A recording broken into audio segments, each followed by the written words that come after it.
Today, I wanted to talk about the most recent announcement for The Sims 4, a new type of DLC called Kits, and how I feel that EA is taking advantage of people. I know this isn't like my typical content, and I know that most of my viewers may not be interested in the Sims franchise, but don't click away just yet. I'm sure that my typical demographic would all agree that EA has been taking advantage of customers for a long time. However, a huge chunk of Sims players don't realize this. So let's talk about it.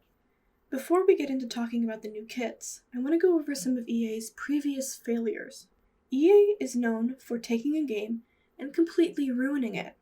Just look at the Need for Speed, Star Wars Battlefront, SimCity, and most recently, Anthem. And even though I loved all of the Mass Effect games, it is pretty obvious that the series kept going downhill from the first game. And these 5 examples are just the tip of the iceberg. There's one thing these games all have in common. Do you know what it is? I'll give you a minute. If you said they were all ruined by EA's greediness and then abandoned after EA stopped making money from them, you'd be correct. EA's entire business model is releasing a game before it's ready, plaguing it with as many microtransactions as possible, taking everyone's money, and abandoning ship as soon as they get bad publicity. There is one franchise, though, that will never stop making EA money, no matter how much they screw it up. That, my friends, is The Sims. The Sims has been around for a very long time. In fact, they just celebrated their 21st birthday this year. I'll admit, simulation games are fun. When running around shooting all day gets old, it's refreshing to be able to open up a simple game like The Sims and play God.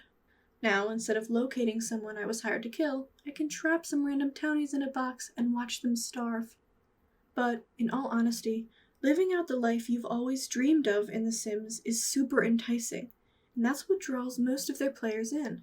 Unfortunately, though, EA has found a way to exploit their followers and suck every last bit of money out of their pockets. After you buy the base game of any one of the 4 main titles to the series, you then have the option to buy additional content and features for the game in the form of expansion packs. This worked fairly well for the first 3 games. Expansions were still ridiculously priced, but they had enough content for it to be justified. Things went downhill rather quickly for The Sims 4. If you think about it, things started going downhill when EA started monetizing content on the Sims 3 store, but that's not what we're talking about today. The game was already riddled with controversy during release, with fans feeling that gameplay-wise, The Sims 4 was drastically downgraded compared to its predecessors. The game went from being completely open world to having to enter a loading screen just to visit your next-door neighbor. Toddlers, a life state that was present in both The Sims 2 and The Sims 3, were not added into the game until 2 years after its release. And I can't go without mentioning the features that people have been begging for since 2014, like burglars and working cars. But of course, EA doesn't care. And why should they? People are buying the crap that they put out, so why would they work to make it better? You might like to argue that EA does continue to put out free content in their regular game updates, but it's the bare minimum.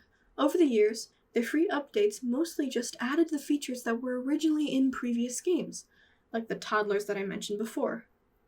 But they also added ghosts, pools, and terrain building, all of which were originally included in The Sims 2 and 3. Plus, it was only just recently, in December of 2020, that EA finally decided to add more inclusive skin tones to the game. So basically, they're not adding much, and what they are adding should have been in the game to begin with. Let's take a look at how much it costs to be a loyal Simmer these days. Sims expansions are like collector's items. If you're really a true fan, you'll have them all. I know that The Sims 4 often has sales and deals for their expansions, but for our purposes, we're going to assume that everything would be purchased full price in US dollars. The Sims 4 base game standard edition is $39.99, $49.99 if you want to get the deluxe edition. On top of that, there are 4 types of additional content packs.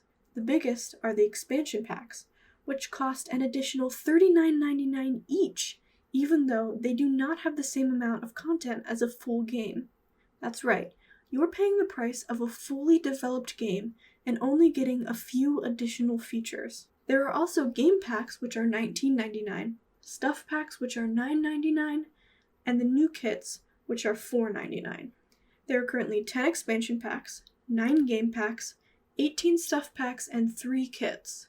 In total, that's $814.68. $824.68 if you got the deluxe edition. There are people who have spent over $800 on this game since its release, and are continuing to give their money to a game that came out in 2014. All that money for what? The Sims 3 Pets was $20, and it added cats, dogs, and horses, all of which were controllable. It also added minor pets like birds, lizards, turtles, snakes, and rodents. The Sims 4 Cats and Dogs expansion is $40, and it only adds cats and dogs, believe it or not. They are not controllable by the player, and if you want any minor pets, you have to pay an extra $10 for the My First Pet stuff, and all you get are rodents. Also, let us not forget about the Perfect Patio stuff pack. People paid for the feature of having hot tubs in the game, and they eventually got added in a free update anyways. Now, EA came up with the bright idea to shove together 10 items or so that very easily could have been part of a different pack, and smacked on a $5 price tag. You may be thinking, it can't be that bad. But believe me, it is. Now, for the low price of only $5, you could get 1 new set of countertops, a few pieces of outdated activewear, or an amazing new feature that allows dust to collect around your house. And like I said, each of these so-called kits could have been included in different packs. Country Kitchen could have been included in Strangerville or Parenthood, where that similar style of build was already present. Throwback Fit Kit obviously belongs with fitness stuff, and Bust the Dust could have easily been paired with Laundry Day. It's almost like EA comes up with an idea and then breaks it up into tiny pieces in order to make as much money as possible. Now, we're left with an entire fan base that thinks this is okay. If you're a simmer watching this video, I'm sorry to be the one to break this news to you, but this is not normal. You will not find other games selling such minimal content for so much money. Of course, some games will sell DLC for a bit higher than what it's worth, but it's never to this extent. The idea of continuing to come out with paid content for a game years after its release is good in theory, but you cannot honestly say that all of the packs are worth the price. I will say that there are a few packs, like Seasons or Tiny Living, that I feel are worth the price they were given. And I'm sure that a few other packs are actually worth their price, but a lot of them are not. They just don't have enough content in them. And the funny thing is, I constantly see people in the comments of the Sims 4 posts or YouTubers online talking about this same issue, that the content we are getting is overpriced and underdeveloped. Yet here we are continuing to allow it to happen. Of course, I know this will never change. The Sims is the biggest and most popular simulation game out there. In fact, I don't know any other games like it. People will continue buying expansions no matter how expensive because it's their only option. So no matter how upset people get, they will always come back because they have no choice. All in all, it really sucks that we allow big companies to do stuff like this. There's not much we can do about it. The Sims 4 is an okay game and its expansions are only okay. But it's all we got, and it most likely always will be. I've heard that there are a few new simulation games in development right now, so we'll see if any of them can actually rival The Sims. Anyways, thank you for watching this video. I'd love to hear what your opinion is. Do you feel like The Sims are pricing their content way too high? Or do you think their prices are perfectly reasonable? Let me know in the comments. If you enjoyed my ramble at all, please leave a like and subscribe for more content every single weekday. I will see you guys in the next video. Take care.